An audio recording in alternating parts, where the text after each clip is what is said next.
What are some biological secrets scientists can't explain? Story 1. One of the weirdest scientific puzzles ever was something Charles Darwin himself called an abominable mystery. That's not internet clickbait. That was Darwin's actual phrase when talking about flowering plants. The problem was this. According to evolution, species usually change gradually over long periods of time. But when scientists looked at the fossil record in Darwin's era, flowering plants seemed to appear almost out of nowhere. One geological moment, the world had mostly ferns, conifers, and simpler plant life.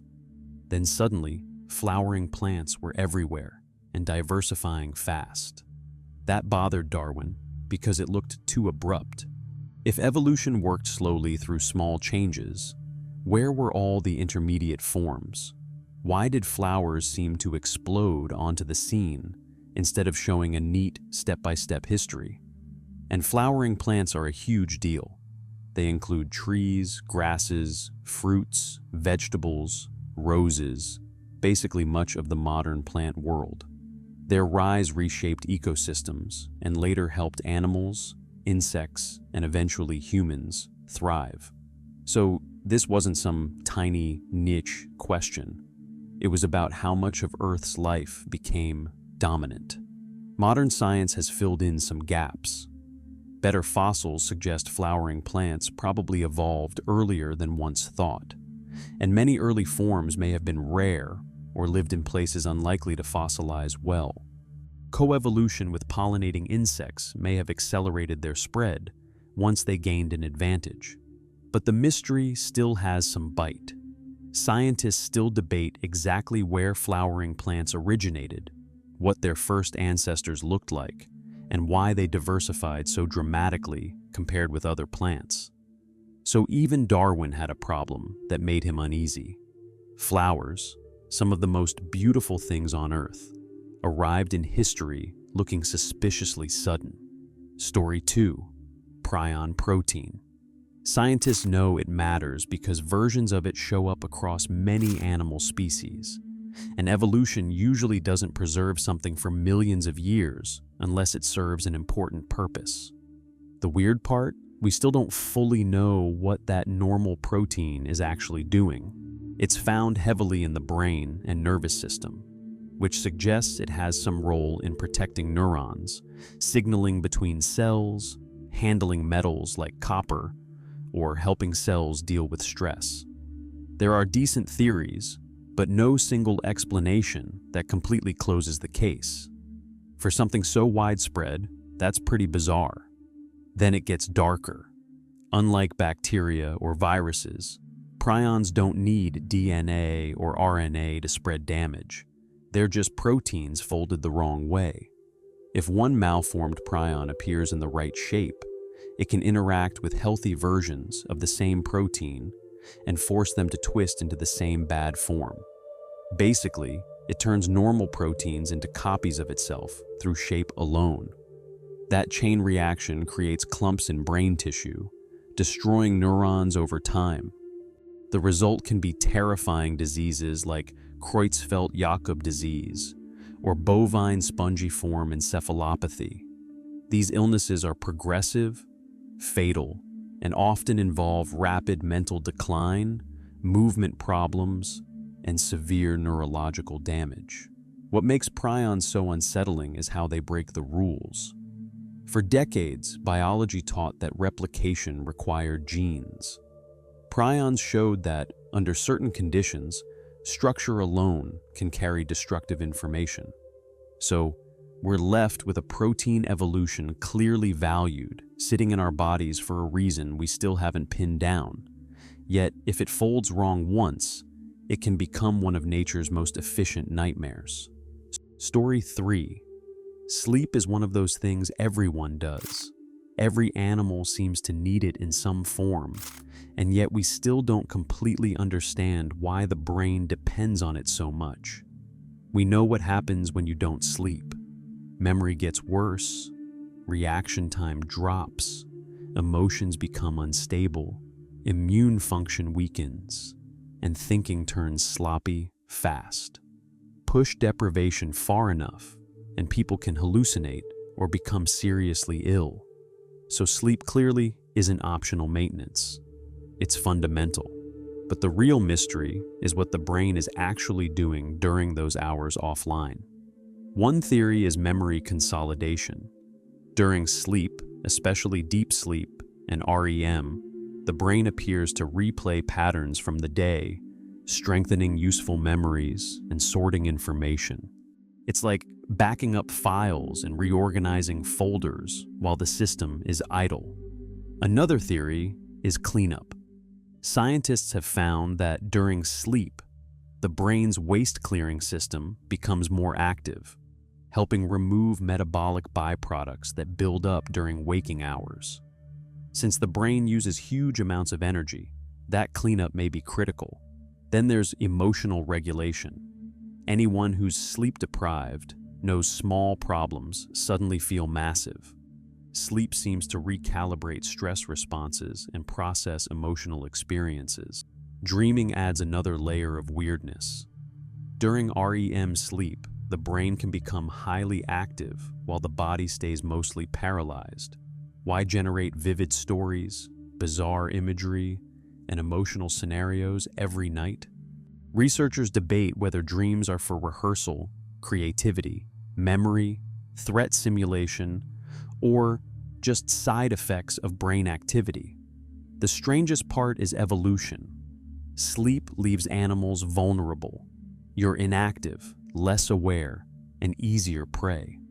For something so risky to survive across species, the benefits must be enormous. So we know sleep is essential, but not in one clean, simple way. It seems to be memory repair, chemical maintenance, emotional balancing, and neurological tuning all at once. The brain shuts itself down daily, and we still don't fully know why it has to. Story 4. The gut microbiome is one of the biggest reminders that humans aren't really operating solo. Inside your digestive system lives a massive ecosystem of bacteria, fungi, viruses, and other microbes, trillions of them. In some ways, you're less a single organism and more a walking partnership. What makes it fascinating is how much influence these tiny passengers seem to have. Scientists know the microbiome helps digest food, produce certain vitamins, train the immune system, and block harmful microbes from taking over. That part is established. But once research went deeper, things got much stranger. There are links between gut bacteria and mood, anxiety, stress responses, and even behavior. Through what's called the gut-brain axis, microbes may communicate with the nervous system using chemical signals, inflammation pathways, and compounds that affect neurotransmitters. Basically, bacteria in your intestines might be influencing how your brain feels. Then there's individuality. No two people have exactly the same microbiome. Diet, antibiotics, birth method, environment, pets, illness, travel, and genetics all shape it. That means two people can eat the same meal and process it differently, partly because their internal ecosystems aren't the same. The mystery is that we still don't fully know what a healthy microbiome even looks like. There isn't one perfect bacterial blueprint. Some people have wildly different microbial communities and are both healthy. Others develop digestive issues, autoimmune problems, or metabolic disorders tied to imbalances that science is still trying to define. Even treatments are surprisingly experimental. Things like probiotics help some people and do almost nothing for others. Fecal microbiota transplants can work dramatically in certain infections, which sounds insane until you realize you're rebuilding an ecosystem. So, the gut microbiome is basically an invisible organ made of life that isn't technically you, yet it helps run digestion, immunity, and maybe parts of your mind. We know it matters. We're still figuring out just how much. Story 5. Pheromones are one of those topics where science gets weird fast. In many animals, they're chemical signals released by one individual that trigger specific reactions in others of the same species. Ants use them to create trails. Moths can detect mates from huge distances.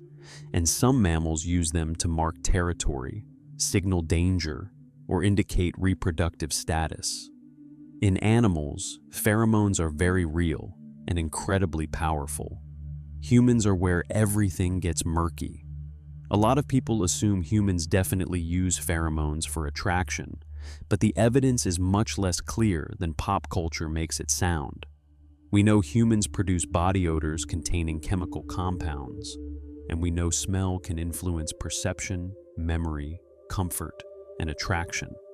But whether humans have true pheromones in the classic animal sense, specific chemicals that reliably trigger automatic behavioral or biological responses, is still heavily debated. Part of the confusion comes from anatomy. Many animals detect pheromones through a specialized organ called the vomeronasal organ. In humans, there are remnants of this structure, but whether it functions meaningfully is controversial. So, the dedicated pheromone detector, seen in other species, may not really be active in us. Still, there are strange findings. Some studies suggest body scent may subtly affect mood, stress levels, hormone cycles, or perceived attractiveness. People can sometimes identify compatible partners or emotional states through scent cues without realizing it. That hints that chemical communication may still be happening, just in a more subtle and complex way than in insects or rodents. The problem is consistency. Human behavior is shaped by culture, language, personality, memory, appearance, context, and conscious thought. That makes it hard to isolate one invisible chemical signal and prove it causes a specific response every time. So, pheromones sit in this weird gray zone. In animals, they're established in biology. In humans, they may exist in some softer form, but not as the magical, mind-control attraction chemicals people often imagine. We're probably sending scent signals all the time. We just don't fully understand the language. Story 6. One of the deepest mysteries in science isn't a specific organ or molecule. It's how lifelike properties emerge at all. A living cell is made from non-living parts: atoms, water, lipids, proteins, sugars, ions. None of those ingredients are alive on their own. None of them individually want anything. Yet when arranged in the right way, they become something that eats, repairs itself, responds to threats, and reproduces. That jump is hard to wrap your head around. Take metabolism. A cell is basically running thousands of chemical reactions in organized networks every second. It takes raw materials, converts energy, removes waste, builds structures, and keeps internal balance. A rock made of atoms doesn't do that. So how does chemistry cross the line into a self-sustaining process? Reproduction is just as strange. Molecules following physical laws somehow create systems that copy themselves with enough accuracy to persist, but enough variation to evolve. Once that starts, natural selection can build complexity over time. But the first step from chemistry to self-replicating organization is still one of science's biggest unanswered questions. Then there's consciousness, the heavyweight mystery. Your brain is made of neurons exchanging electrical and chemical signals. That part is measurable.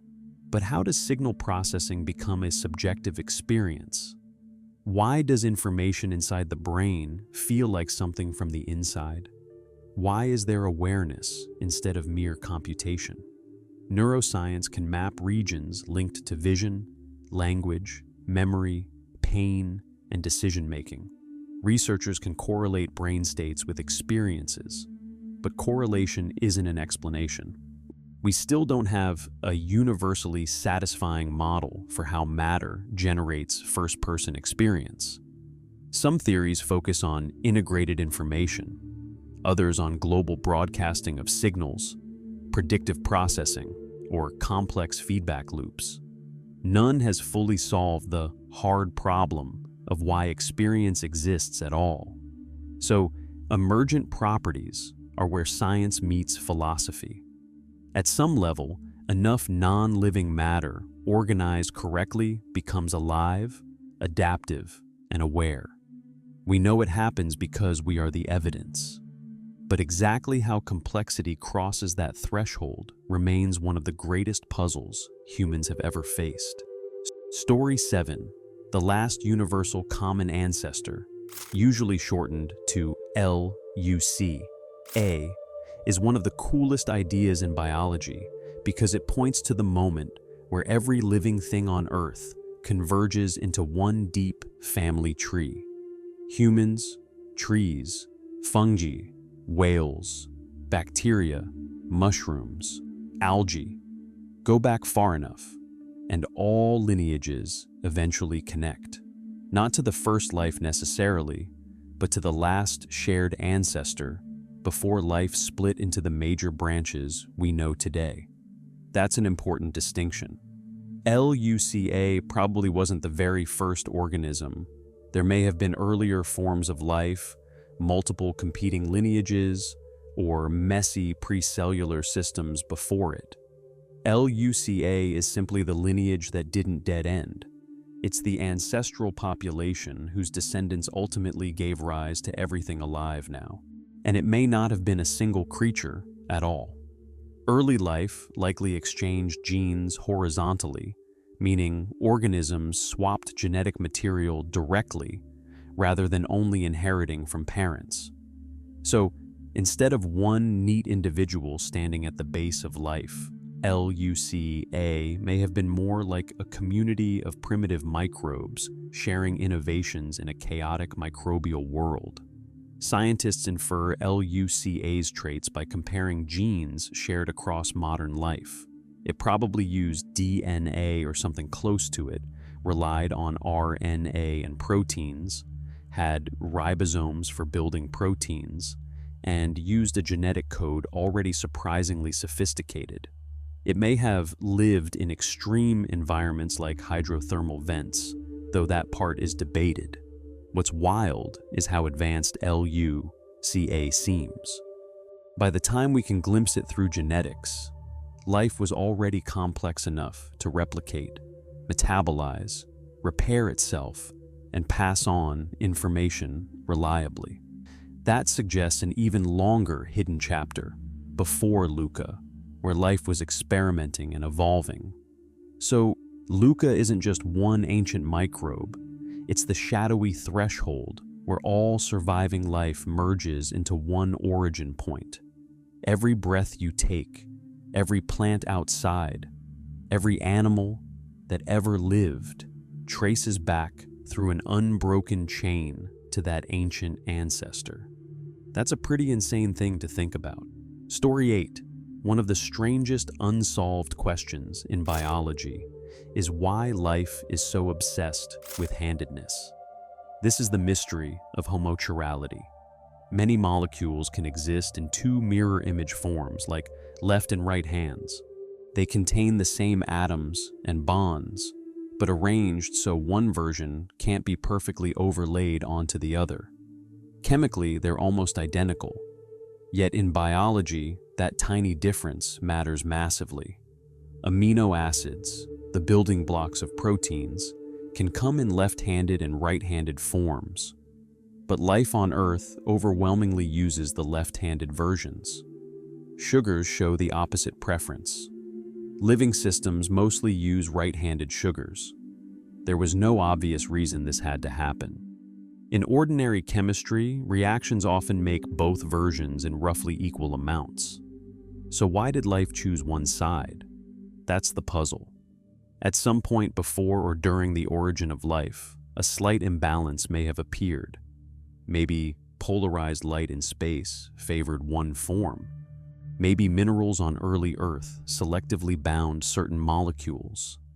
Maybe meteorites delivered a small excess of one-handedness. Once self-replicating chemistry began, that tiny advantage could have been amplified until one orientation dominated. Why does it matter? Because biology is incredibly shape-dependent. Enzymes, receptors, and proteins work like molecular locks and keys. If you mix left and right-handed components randomly, the system becomes much less efficient. Once early life started building machinery using one-handedness, switching later would be nearly impossible. Even modern medicine shows how serious chirality is. Two mirror image versions of the same drug can have very different effects in the body because our biology is built around one molecular orientation. What makes homochirality so fascinating is that it feels both arbitrary and foundational.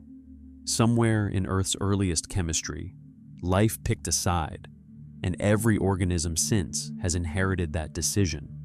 So hidden inside every cell is an ancient preference older than plants, animals, or DNA as we know it. The universe offered two mirror paths, and life committed to one. Story 9. Chronic pain, especially conditions where people are clearly suffering, yet scans and routine tests don't show a simple, obvious cause. Pain isn't like blood pressure or a broken bone, where there's always one visible marker. Pain is an experience created by the nervous system after interpreting signals from tissues, nerves, immune activity, memory, stress, and the brain itself. That means someone can have severe real pain even when an MRI or blood panel looks normal. With chronic pain conditions, the original injury may heal, but the alarm system stays active. Nerves can become hypersensitive. Spinal cord pathways can amplify signals, and the brain can learn pain patterns that keep firing. It's sometimes described as a smoke alarm that keeps screaming long after the fire is gone.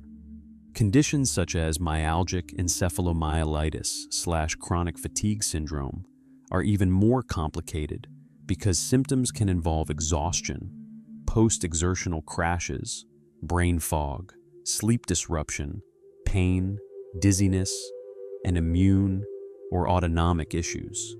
Those problems may involve systems that are hard to capture with standard office tests. Many medical tests are built to detect structural damage or major abnormalities, tumors, fractures, infections, severe inflammation, organ failure.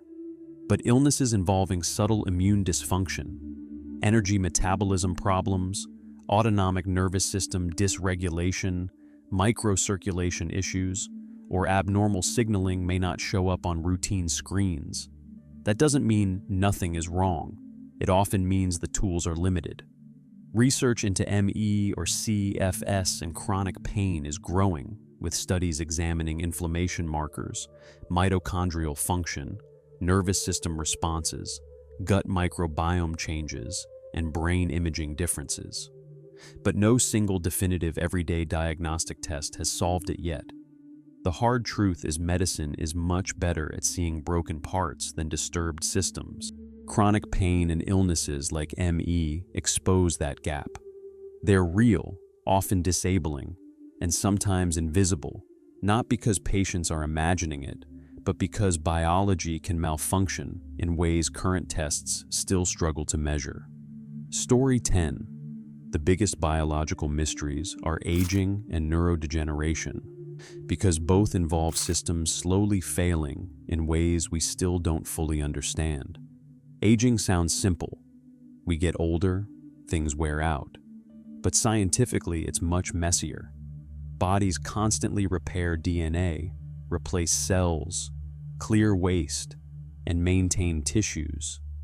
Yet over time, that maintenance becomes less effective. Damage accumulates. Stem cells decline. Proteins misfold. Mitochondria lose efficiency. Inflammation rises. and cells can enter dysfunctional, senescent states where they stop helping but don't disappear. The real question is why this happens. Is aging programmed in some way, or just the long-term cost of metabolism and imperfect repair? Evolution mostly rewards survival long enough to reproduce, not indefinite maintenance. So organisms may be built to be good enough for a while, not immortal. Can it be prevented? Completely, no, not with anything proven today. Slowed? Possibly to some extent.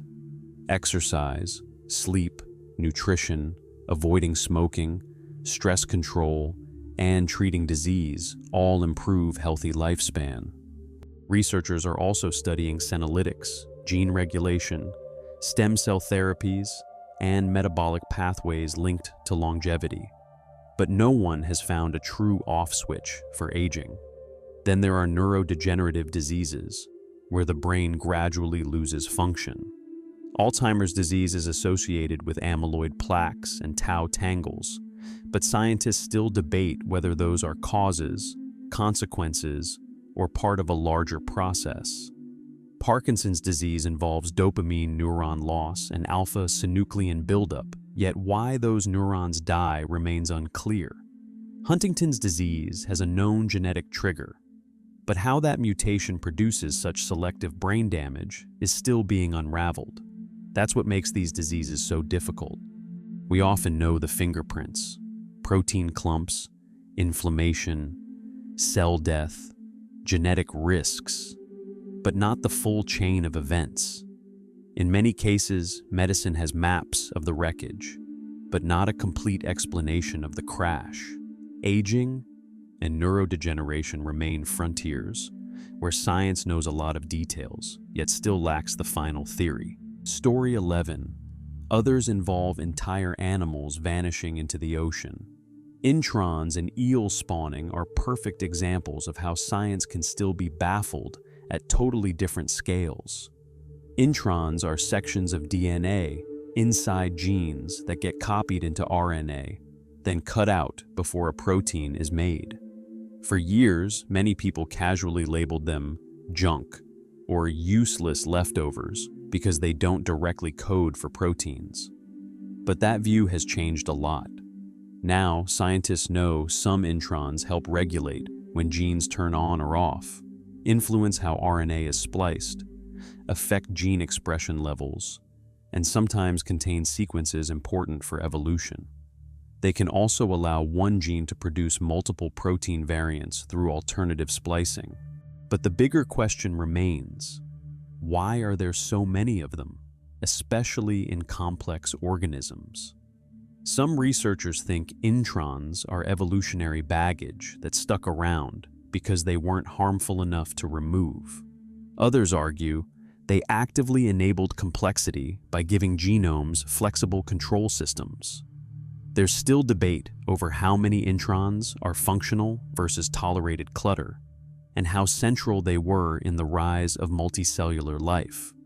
Then on the completely opposite end of biology, eels. For centuries, people had adult eels everywhere in rivers and lakes, but nobody could find where they reproduced. No eggs, no obvious breeding grounds, no visible mating behavior. Aristotle famously thought eels might spontaneously emerge from mud because no one could figure it out. Modern science solved part of the mystery. Species like the European eel migrate thousands of kilometers to the Sargasso Sea to spawn.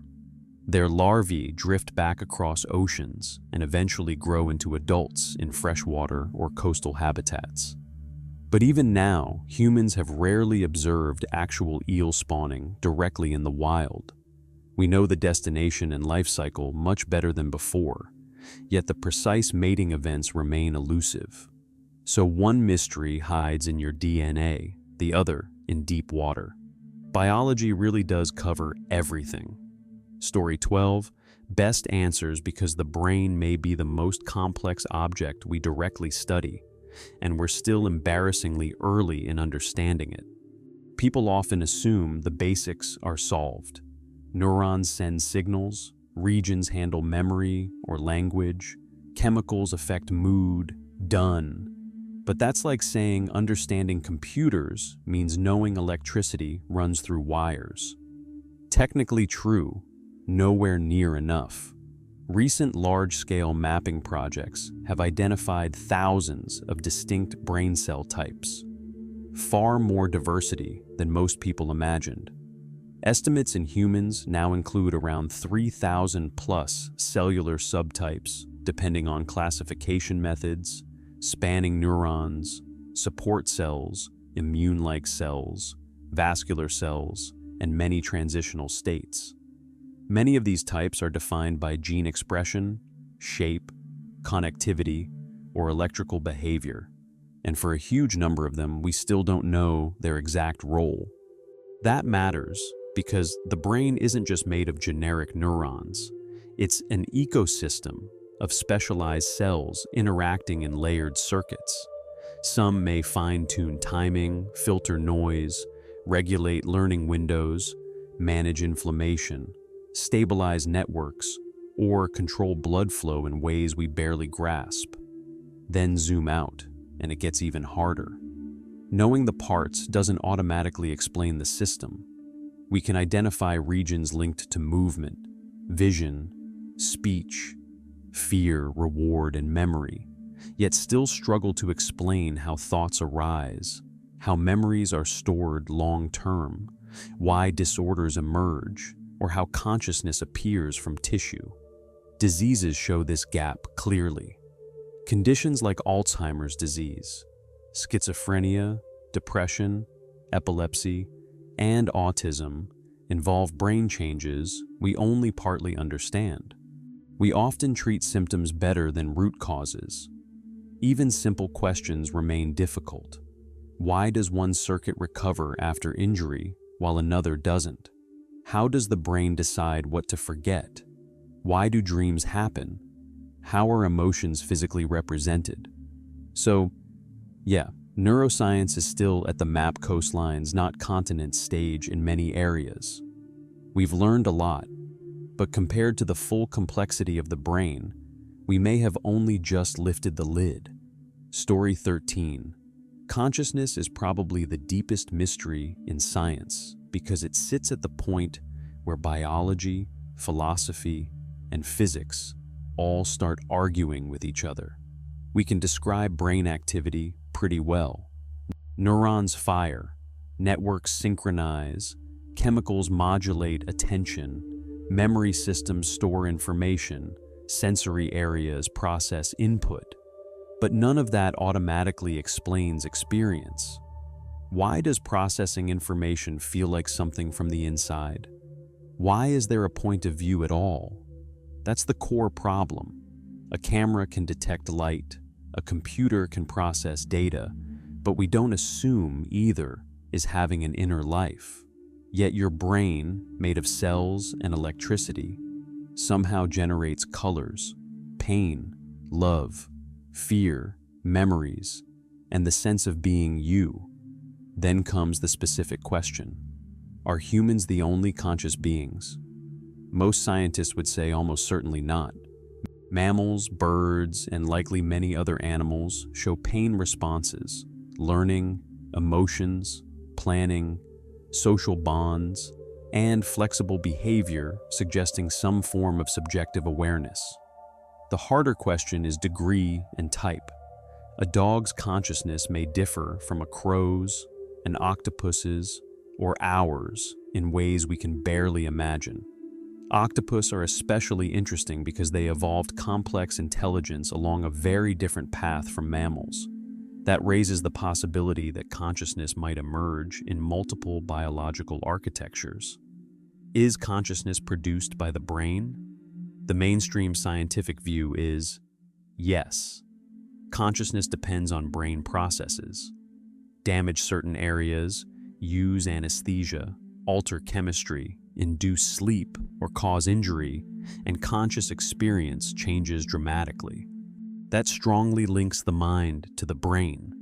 But how brain activity becomes experience remains unsolved. Correlation is not an explanation. And what happens after death? Scientifically, when the brain irreversibly stops functioning, the evidence-based view is that consciousness, as we know it, ceases. There is no confirmed scientific evidence showing personal consciousness continues independently after brain death. Claims beyond that move into philosophy, religion, or speculation rather than established science. So consciousness remains the ultimate paradox. The thing we know most directly, our own awareness, is also one of the things we understand least. We are using consciousness itself to investigate consciousness, which may be why it feels so hard to solve. Story 14, cats having a tiny pocket near their ears and birds laying colorful eggs are great examples. That little slit or fold on the outer edge of a cat's ear is called Henry's pocket, or the cutaneous marginal pouch. It isn't unique to cats either. Some dogs, bats, and other mammals have it too. The weird part is that nobody has a definitive answer for what it does. There are theories. One idea is that it helps the ear flex and rotate more efficiently, which could improve how cats pinpoint sound. Another is that it may assist with detecting high-frequency noises by subtly changing how sound enters the ear. Some think it's simply an evolutionary leftover structure that once had a bigger purpose in ancestors and now remains without doing much. But there's no universally accepted explanation, which is kind of hilarious. Cats are one of the most studied household animals on Earth, yet they're walking around with mystery ear pockets. Then there are bird eggs. Why are some eggs plain white while others are blue, green, brown, speckled, or vividly patterned? Scientists know some of the mechanisms. Pigments like biliverdin can make blue-green shades, while protoporphyrin creates reddish-brown tones. But the reason different species evolved different colors is more complicated. Camouflage is one factor. Ground-nesting birds often benefit from eggs blending into soil, sand, or leaves.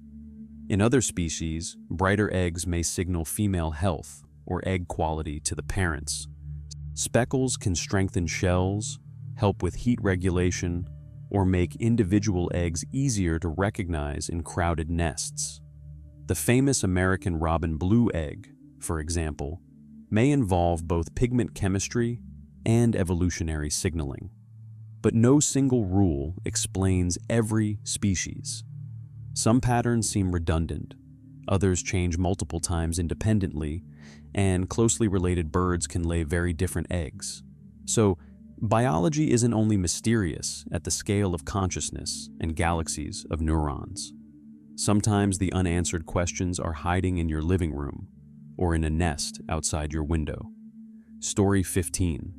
Convergent evolution is one of the coolest things in biology because it shows evolution can arrive at similar solutions multiple times, even in species that aren't closely related.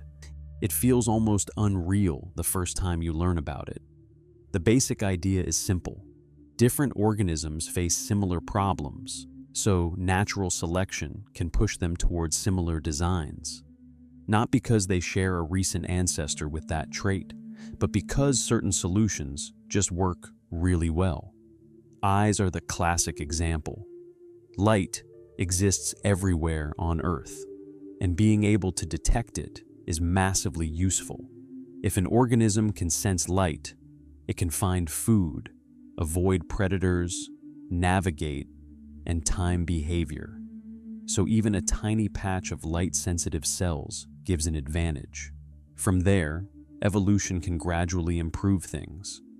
A shallow cup helps detect direction, a deeper pit improves focus, a small opening acts like a pinhole camera, and eventually lenses evolve. That pathway seems to have happened multiple times. Octopus and humans both have camera-style eyes with lenses, irises, and retinas, yet octopuses are far more closely related to clams than to us. Their last common ancestor with vertebrates likely had nothing close to a modern eye. Two very different lineages, independently built, remarkably similar visual systems. And it's not just eyes. Wings evolved separately in birds, bats, and insects. Streamlined bodies appeared in sharks, dolphins, and extinct ichthyosaurs. Echolocation evolved in bats and toothed whales. Even cactus-like plants evolved in unrelated deserts on different continents. What this suggests is that evolution isn't pure randomness wandering anywhere. Random mutations happen, yes, but natural selection filters them. When physics, chemistry, and environment impose the same challenges, life often discovers similar answers. So, why do eyeballs keep evolving? Because vision is incredibly valuable, and there may be only so many efficient ways to build a seeing organ from living tissue. Convergent evolution is nature basically saying, different starting points, same destination. That's why it feels so mind-blowing. Story 16. If you had to name the most complex systems we directly know of, the mammalian brain and the mammalian immune system would be near the top of the list.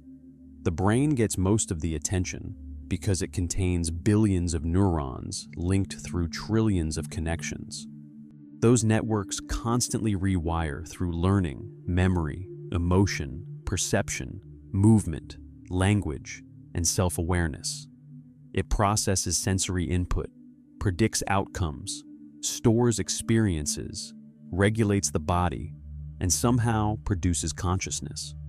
Even now, we understand pieces of it more than the whole. The mammalian immune system is just as wild, but less appreciated. It's not one thing. It's a layered defense civilization inside the body. You have barriers like skin and mucus, rapid response innate cells, long-term adaptive cells, chemical signaling networks, inflammatory cascades, memory systems, and repair mechanisms. It has to identify invading bacteria, viruses, fungi, parasites, toxins, and abnormal host cells while avoiding healthy tissue most of the time. That alone is hard. But then it also has to learn. Adaptive immunity allows B cells and T cells to generate enormous receptor diversity, recognize specific threats, and remember them for years or decades. Vaccines work because this system can store biological memory without storing a pathogen itself. And when it goes wrong, the failure modes are staggering. Too weak, and infection or cancer gains ground. Too aggressive, and you get allergies, chronic inflammation, or autoimmune diseases. Too confused, and it attacks the body it's meant to protect. The brain and immune system also communicate with each other constantly. Stress alters immunity. Inflammation affects mood and cognition. Infection can change behavior. So, these two giant complex systems aren't isolated. They're in constant dialogue. You could argue other systems deserve mention too, like ecosystems or human societies. But inside a single organism, these two are elite contenders. One interprets reality and generates mind. The other patrols reality at the molecular level and decides what belongs. That both fit inside an animal is kind of insane. Story 17. Claims about telepathy are fascinating because they touch on one of humanity's oldest questions. Can minds communicate directly without the known senses? But it's important to separate interest from evidence. There have been experiments over many decades testing telepathy-like effects. Card guessing, Ganzfeld studies, remote viewing, presentiment, and other protocols. Some papers have reported small statistical deviations from chance. That's why the topic keeps resurfacing rather than disappearing entirely. However, the broader scientific consensus is that telepathy has not been reliably established. The main issues are replication, methodological weaknesses, publication bias, small effect sizes, flexible statistics, sensory leakage, and the tendency for surprising results to shrink or vanish under tighter controls. In science, a surprising claim needs robust, repeatable evidence across independent labs. Regarding Rupert Sheldrake, he is known for proposing morphic resonance, the idea that natural systems inherit a kind of collective memory from previous, similar systems. This is a controversial hypothesis and is not accepted as established science because it lacks a validated mechanism and strong, reproducible evidence. It is better described as speculative theory than mainstream biology. That doesn't mean every unusual human experience is fake. People genuinely experience moments that feel telepathic, thinking of someone right before they call, sensing another person's mood, uncanny coincidences, nonverbal attunement with loved ones. But these can often be explained by psychology, pattern recognition, selective memory, unconscious cues, probability, emotional sensitivity, and hindsight bias. Story 18. Why do hammerhead sharks look like that? Because evolution turned their heads into multi-purpose tools. That wide, flattened shape, called a cephalofoil, looks bizarre to us, but it likely gives several advantages that make it worth keeping. First, it improves sensing. Sharks rely heavily on electroreceptors called the ampullae of Lorenzini, which detect tiny electrical signals produced by prey hiding under sand or in murky water. By spreading these sensors across a broad head, hammerhead shark may get better directional accuracy, almost like widening the distance between antennas. Second, vision. Their eyes sit out on the ends of the hammer, giving a very wide field of view. They can see more of the world around them, including above and below, which helps with hunting and avoiding threats. Earlier, people assumed this created a blind spot in front, but studies suggest their visual overlap can still be strong. Third, maneuverability. That head may function like a hydrodynamic wing, helping with sharp turns and stability in the water. For an active predator chasing rays, fish, and squid, better steering matters.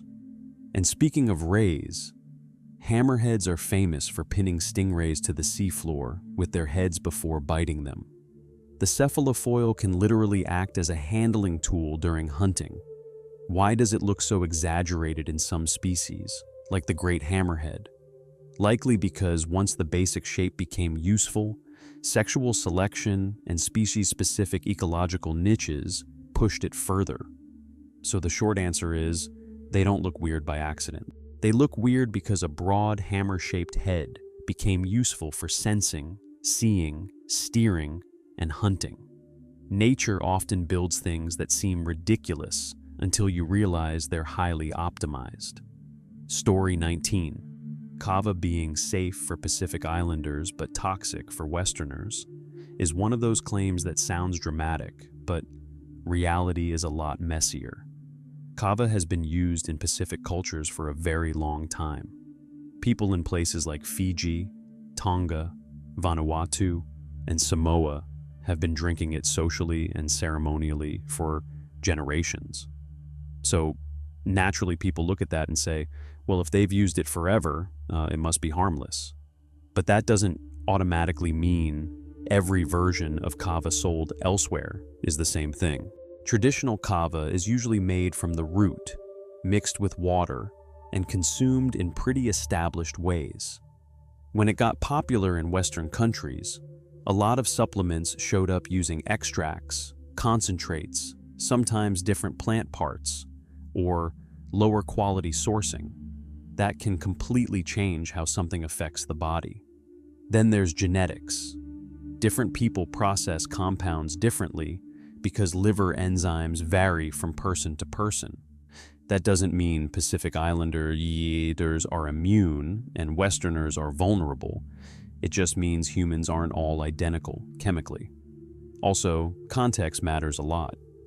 Someone drinking moderate traditional kava occasionally is different from someone taking strong capsules daily, while also drinking alcohol, using medications, or already having liver issues.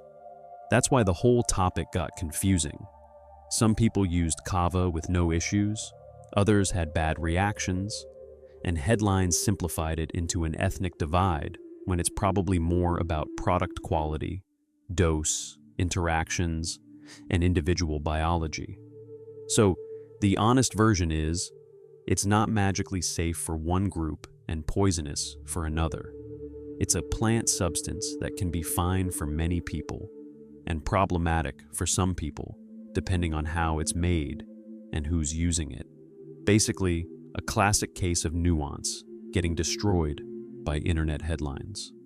Story 20, putrid finger sounds like one of those old gross phrases people use online, or something your granddad would say, because it usually isn't one specific medical condition.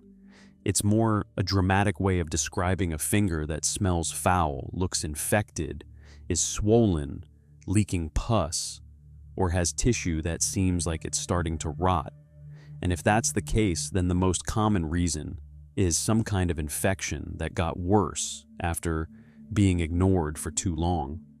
A lot of the time, it starts with something small and stupid, like a hangnail you picked at, biting the skin around your nails, a tiny cut from work, a splinter you thought was nothing, or an ingrown nail that became inflamed. And then bacteria get in there, multiply, and suddenly what was a minor annoyance becomes a hot, throbbing, nasty finger that smells bad and hurts way more than it should. Sometimes the infection stays around the nail, which is common, but sometimes it goes deeper into the fingertip pad or soft tissue, and that's when it can become extremely painful because the pressure builds up inside a small space, and fingers don't have much room for swelling. If the smell is truly putrid, like rotting meat level bad, that can also mean dead tissue, poor circulation, or a more serious infection. And that's not something to mess around with at home using random internet hacks. The cure depends on what's actually causing it, but in real life, it often means a doctor cleaning it properly, draining trapped pus if needed, prescribing antibiotics, and making sure the infection hasn't spread to tendons or bone, because hand infections can go from gross to serious faster than people expect. Until then, wash it gently, keep it clean, don't squeeze it, don't stab it with a needle like people online always suggest, and remove any rings before swelling traps them. If there's fever, spreading redness, numbness, black skin, or pain that's intense and constant, go get seen quickly, because a messed up finger is way more serious than people think. Story 21. When people hear about a mountain lion becoming monstrously deformed, it usually sounds like some horror story. But in reality, there are several very real biological reasons an animal like a mountain lion could end up looking severely abnormal, and most of them are sad rather than mysterious. One major cause is injury that healed badly, because wild animals don't get surgery or rehab.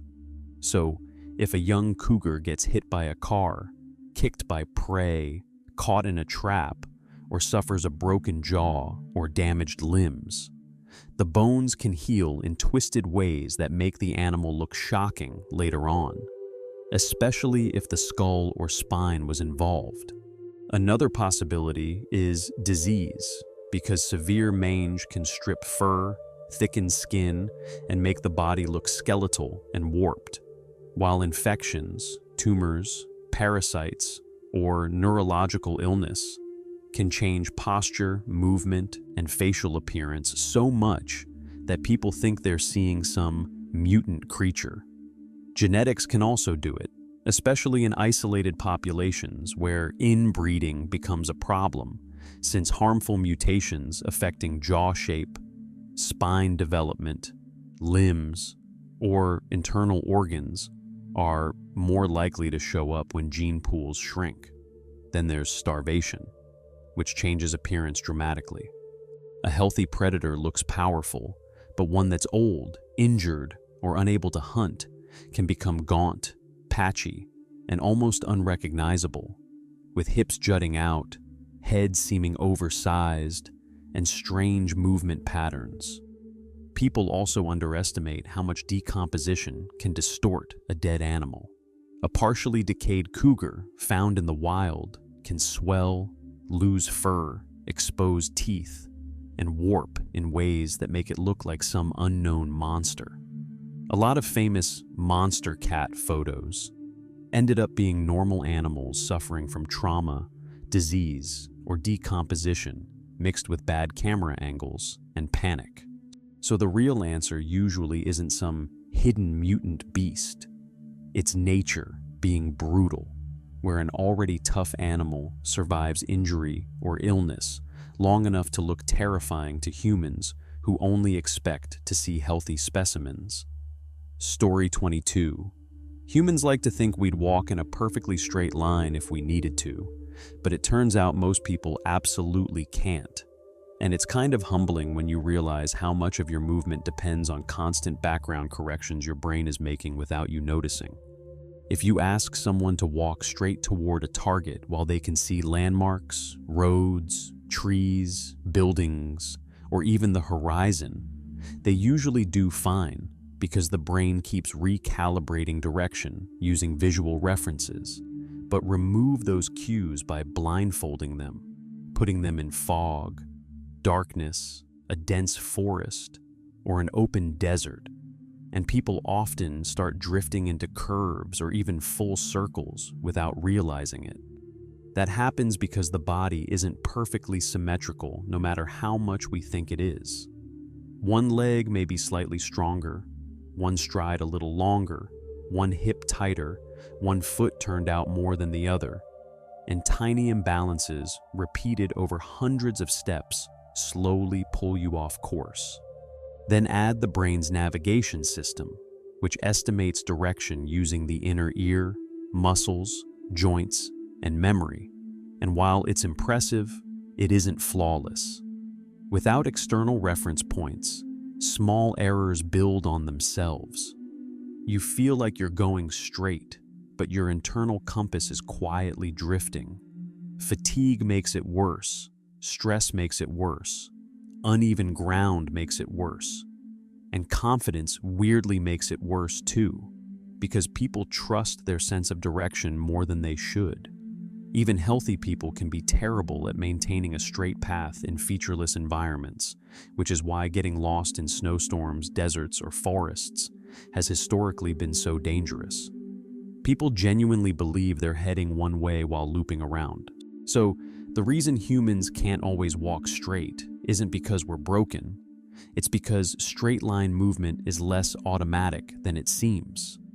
We rely heavily on sight and external cues, and once those disappear, the body's tiny asymmetries and the brain's small navigation errors start steering the wheel. Story 23. Humans loving music is one of those things that seems normal until you stop and think about how weird it actually is, because organized vibrations in the air can make people cry, dance, feel nostalgia, fall in love, remember childhood, get chills, or feel understood by a stranger they've never met. From a survival perspective, music looks unnecessary at first glance. You can survive without ever hearing a song, so why does it hit so deeply across almost every culture on Earth? That's why scientists still debate exactly why we love it so much. One big theory is that music piggybacks on systems the brain already evolved for more practical reasons, like pattern recognition, emotion, movement, and social bonding. The brain loves patterns, and music is basically patterns with timing, expectation, tension, and release.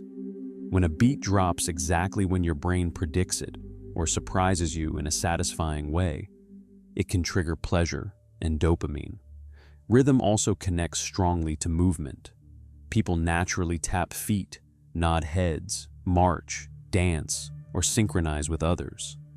That matters because moving in sync builds social cohesion. Singing and drumming together may have helped early humans bond tribes, coordinate work, or strengthen group identity long before modern entertainment existed. Then there's emotion. Music can express feelings that normal language sometimes can't. A melody can communicate grief, triumph, longing, calm, menace, joy, or heartbreak without needing translation. That makes it one of the most universal emotional tools humans ever created. Memory is another huge reason it feels powerful. Songs get tied to life moments so intensely that hearing one track years later can instantly reopen an entire chapter of your life. Few things trigger memory that fast. Even babies respond to rhythm and lullabies, which suggests our attraction to music runs deep. So, why do humans love music? Probably because it presses multiple ancient brain buttons at once: pattern, emotion, movement, memory, reward, and connection. It's not just sound to the brain, it's a full system hack, which is kind of amazing when you realize a bunch of vibrating air molecules can completely change your mood. Story 24. Ultraconserved elements are one of those genetic things that sound fake until you learn they're real. Because yes, some stretches of DNA have remained almost unbelievably similar across different species for immense spans of evolutionary time, which immediately makes people ask how that's even possible when mutation is constantly happening. These regions, called ultraconserved elements, or UCEs, are sequences of DNA that are identical or nearly identical between species that split from a common ancestor millions of years ago, sometimes tens or even hundreds of millions depending on what organisms you compare. And that level of conservation is wild because most DNA gradually changes over time through random mutation. So have they truly remained unchanged? Not literally frozen in time with zero mutations ever occurring, because mutations happen everywhere eventually. But the key point is that changes in these regions are strongly selected against, meaning individuals carrying harmful mutations, there may be less likely to survive, reproduce, or develop normally. So those changes get removed from the population over generations. In other words, it's less that mutation stopped and more that evolution keeps erasing bad edits. Why are they so protected? Scientists think many ultra-conserved elements are involved in critical gene regulation, especially during development, where timing and location of gene activity matters massively. Some help control body plans, brain development, organ formation, or other fundamental processes where tiny mistakes can have outsized effects. What's interesting is that deleting some UCEs in lab animals has produced surprisingly mild effects in certain cases, which complicated the old assumption that every one of them must be absolutely essential. That suggests some may be redundant, context-dependent, or important in ways not obvious under laboratory conditions. So, yes, some genetic sequences have stayed astonishingly similar for millions of years, but not because DNA became magically immutable. They persist because natural selection guards them so aggressively that change rarely survives. It's basically evolution putting certain passages of the genome behind bulletproof glass and saying, touch anything else if you want, but not this. Story 25, the human body has something like 30 to 40 trillion cells, with a lot of scientists landing around 37 trillion as a decent average for an adult, which is such a ridiculous number that your brain kind of stops processing it immediately. It's not an exact count, obviously, because humans aren't factory-made copies of each other. A bigger person will usually have more cells than a smaller person. Kids have fewer than adults. Body fat changes things, muscle changes things, and your body is constantly replacing old cells anyway, so the number is always moving. What's funny is most of those cells aren't dramatic brain cells or anything glamorous. A massive chunk are just red blood cells floating around doing delivery work non-stop. They're tiny, numerous, and there are trillions of them, so they heavily inflate the total count. Then you've got skin cells constantly dying and flaking off, gut lining cells being replaced, immune cells patrolling like security guards, fat cells storing energy, muscle cells doing their thing, and neurons in the brain running the whole chaos machine. Also, people used to say you had way more bacteria than human cells, like 10 to 1, but newer estimates suggest it's closer to roughly equal, or at least in the same ballpark. So you're not just one organism, you're basically a crowded apartment complex of human cells plus microbes. And the weirdest part is that you feels like one continuous person. But in reality, you're trillions of individual living cells cooperating hard enough to create a single identity. So, yeah, around 37 trillion cells, give or take. Basically, you're less a person and more an organized biological nation. Story 26.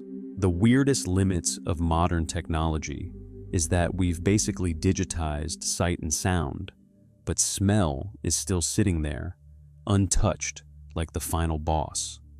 We can stream movies in 4K, simulate concerts through headphones, video call someone across the planet, generate fake voices, and build virtual worlds that fool your eyes and ears. But if I ask the internet to send you the smell of fresh rain, gasoline, old books, ocean air, your grandmother's kitchen, or a hospital hallway, it still can't really do it. That's why smell feels like the last fortress of analog human experience. Part of the problem is that smell is insanely complicated. Vision can be reduced to wavelengths hitting receptors. Sound can be broken into frequencies and patterns. But odor doesn't map into one clean scale like that. Thousands of volatile molecules can combine in wildly different ways, and tiny structural changes in a molecule can create a completely different scent. Your nose also isn't just detecting chemicals, it's tied directly to memory and emotion. Smell can hit harder than a photo or song because it bypasses a lot of conscious filtering and slams straight into older brain systems. One random scent can instantly transport you 10 years back without warning. There have been attempts at digital smell tech, scent cartridges, aroma emitters, VR smell devices, themed theater systems, but nothing close to a universal smell screen, the way speakers reproduce audio or displays reproduce images. There's no standard file format for odor where you press play and reliably recreate reality. Even if we built one, homes would need hardware, cartridges, calibration, airflow control, and a way to clear old smells fast, which sounds like a nightmare. So for now, the smell remains stubbornly physical. You have to be there. You need actual molecules entering your nose in real space, which is kind of beautiful when you think about it. In a world where almost everything can be copied, compressed, streamed, and faked, scent still belongs to reality. Story 27, Mirror Life, which sounds like science fiction, but comes from a real chemistry concept, chirality. A lot of biological molecules come in left-handed and right-handed versions, like mirror images of each other. They use the same atoms, but arranged in opposite forms, kind of like left and right gloves. Life on Earth strongly picked one side long ago. Our proteins are built mostly from left-handed amino acids, and our DNA/RNA sugars are the opposite orientation. Every cell on Earth runs on that same molecular handedness. So, scientists sometimes ask, what if an organism existed using the reverse setup? That would mean proteins, enzymes, membranes, and cellular machinery built from opposite-handed molecules. In theory, such life could be chemically functional, just based on mirror image biochemistry. Why does that matter? Because biology depends on shape matching. Enzymes fit molecules like locks and keys. Antibodies recognize structures. Antibiotics often bind very specific bacterial targets. If everything were mirror reversed, many normal biological interactions might fail. That's where the dramatic claims come from.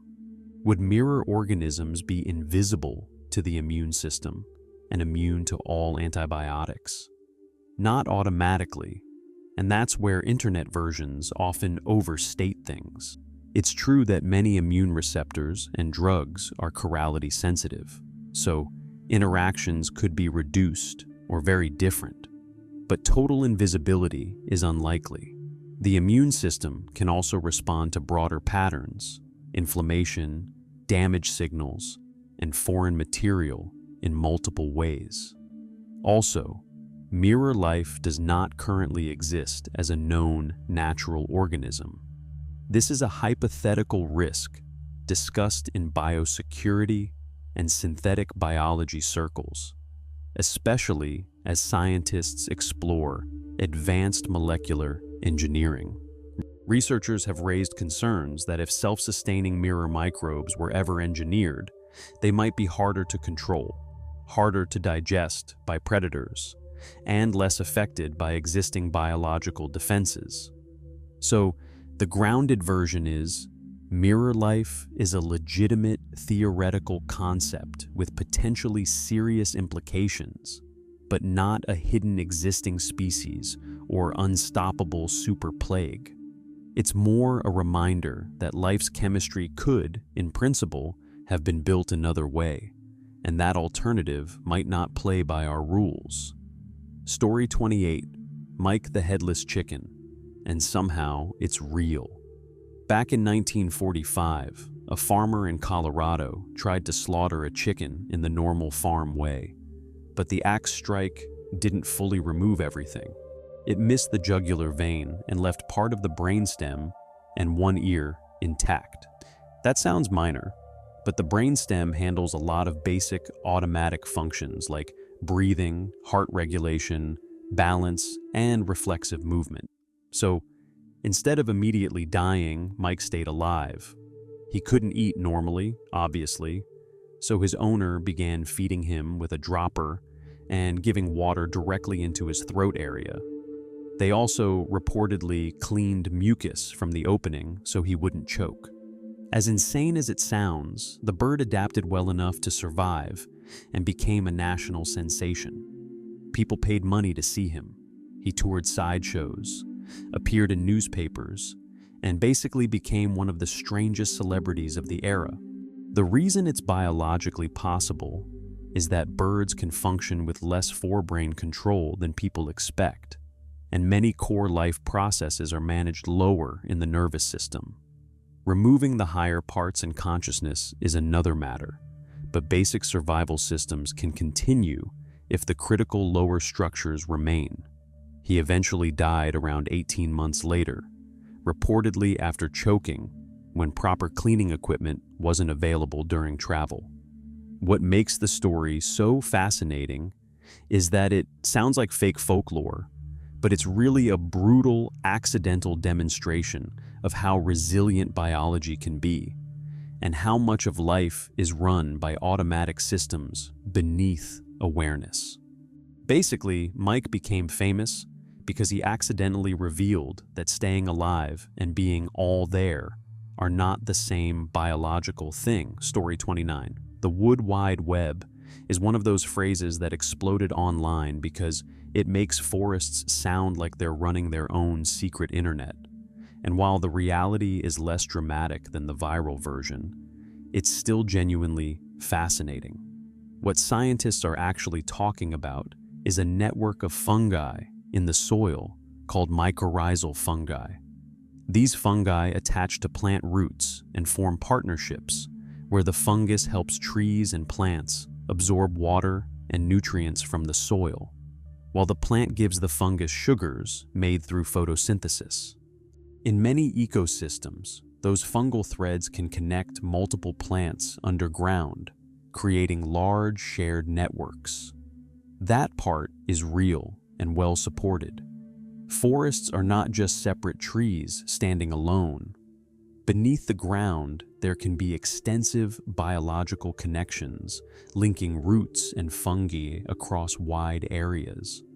Where people start stretching the story is when they say trees are talking like humans, or that forests behave like a conscious hive mind. Trees do not have brains, intentions, or language.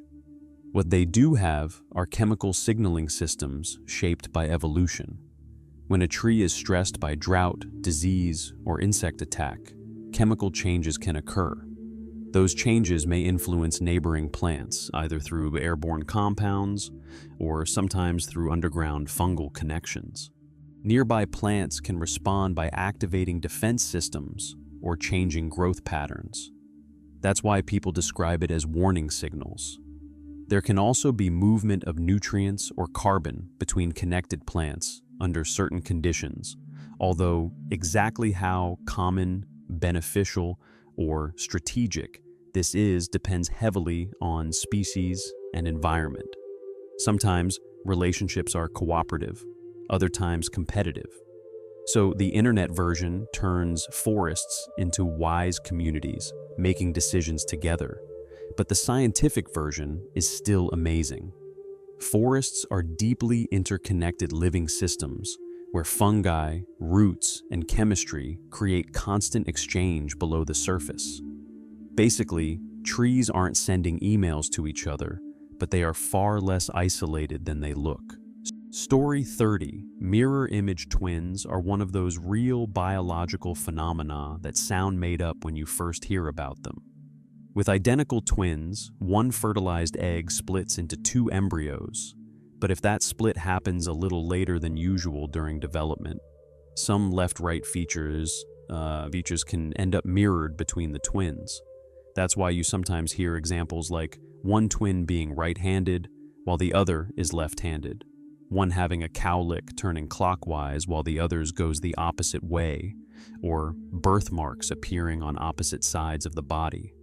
Those kinds of mirrored traits are the common version people mean when they say mirror twins. It isn't a separate medical category so much as a descriptive term for certain opposite-sided features seen in some identical twins. The more dramatic claim involves internal anatomy, like one twin having organs reversed. Situs inversus is a real condition where organs such as the heart, liver, or stomach are arranged as a mirror image of the usual layout. It can occur in the general population, and sometimes people live normal lives without realizing it for years. Can this happen in twins? Rarely. Yes, there are reported cases involving twins where one has situs inversus and the other does not, or where unusual laterality patterns show up, but it's uncommon enough that people online often talk about it like it's a standard twin feature, when it definitely is not. What makes it fascinating is that it reveals something important about development. Your body has to establish left and right very early in the embryo, and that process is more complex than people think. Tiny signaling pathways and cellular movements decide where the heart loops, where organs settle, and how asymmetry forms. So, mirror image twins are less about magic and more about timing. When one embryo becomes two, at just the right developmental moment, some body patterns can reflect across the pair like nature hit copy and flip horizontally. Story 31. Bats are genuinely fascinating, but the claim that they are an impossible anomaly that appeared out of nowhere overstates what science actually says. Bats are unusual because powered flight in mammals is rare and highly specialized.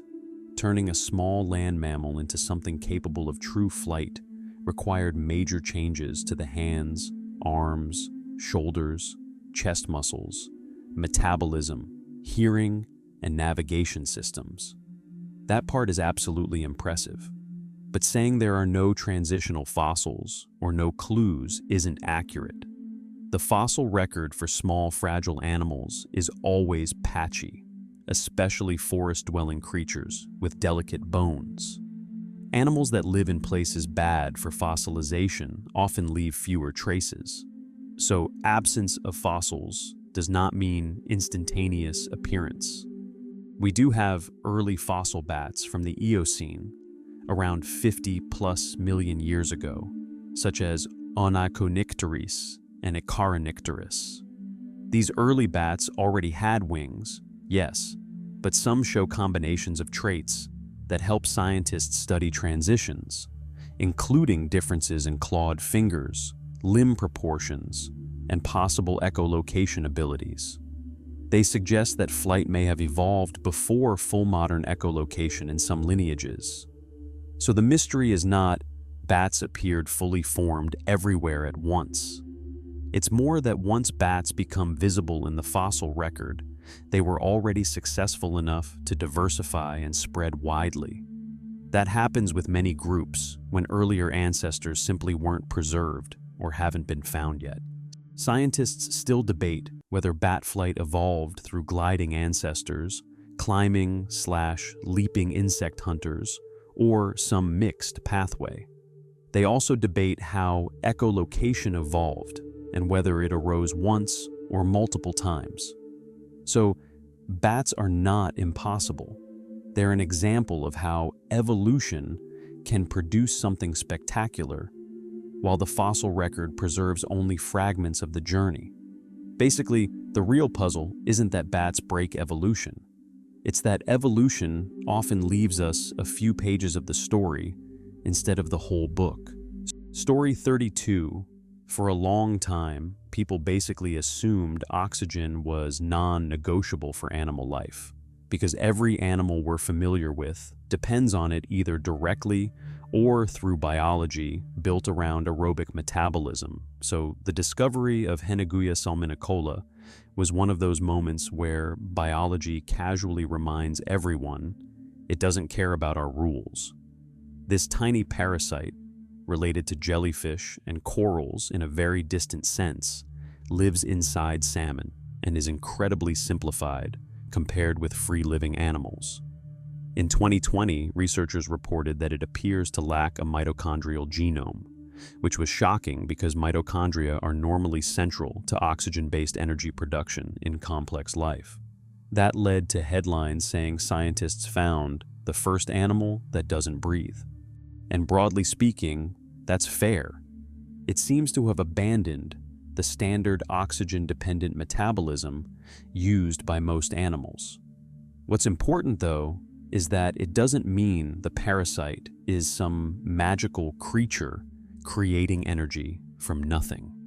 It lives as a parasite inside a host, which changes the game completely. Parasites often lose biological systems they no longer need because they can rely on their host's environment and resources. Over evolutionary time, they can become stripped-down specialists. So, researchers think this organism likely gets energy through anaerobic pathways, steals metabolites from its host, or uses highly reduced biochemical systems that don't require conventional mitochondrial respiration. The exact details are still being studied, which is why it caused so much interest. What makes it so fascinating is that it's still an animal, not a bacterium, not some weird protozoan, but an actual multicellular animal lineage that simplified itself so aggressively it ditched one of the features we thought animals basically had to keep.